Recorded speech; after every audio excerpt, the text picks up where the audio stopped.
আজকে যেভাবেই হোক না কেন তাকে ধরে নিয়ে যেতেই হবে, এটা ওস্তাদের অর্ডার। এই তো গাড়ি থেমে গেছে, তাকে তাড়াতাড়ি নামাও। এই তার চোখগুলো বেঁধে ফেলো আগে। বস আমি তার চোখ বেঁধে ফেলেছি।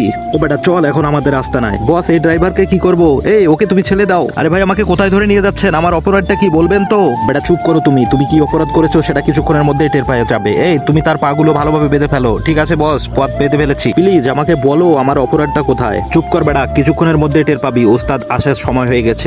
এই তো ওস্তাদ চলে এসেছে। এই ব্যাটারে ধরে নিয়ে এসেছিস, খুব ভালো করেছিস। দে তার চোখগুলো খুলে দে। আরে গলার আওয়াজটা চেনা চেনা লাগতেছে।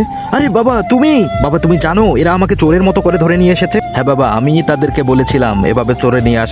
আরে বলো কি তুমি, তুমি এটা কি করছো? তারা আমাকে চোরের মতো চোখ বেঁধে নিয়ে এসেছে। তাই তাতে খুব খারাপ লাগতেছে। আচ্ছা তুমি বলো তো তোমার মায়ের সঙ্গে তুমি লাস্ট কতদিন আগে দেখা করেছো? বাবা তোমরা বুঝতেছো না, ব্যবসার কাজে আমাকে ব্যস্ত থাকতে হয় তো। আরে রাখো তোমার ব্যবসা, তোমার মা বাঁচতেছে না আর তুমি ব্যবসা নিয়ে পড়ে আছো। ঠিক আছে বাবা আমি কালকেই বাসায় চলে যাব। এমন আরো সুন্দর সুন্দর ভিডিও পেতে চ্যানেলটিকে সাবস্ক্রাইব করুন।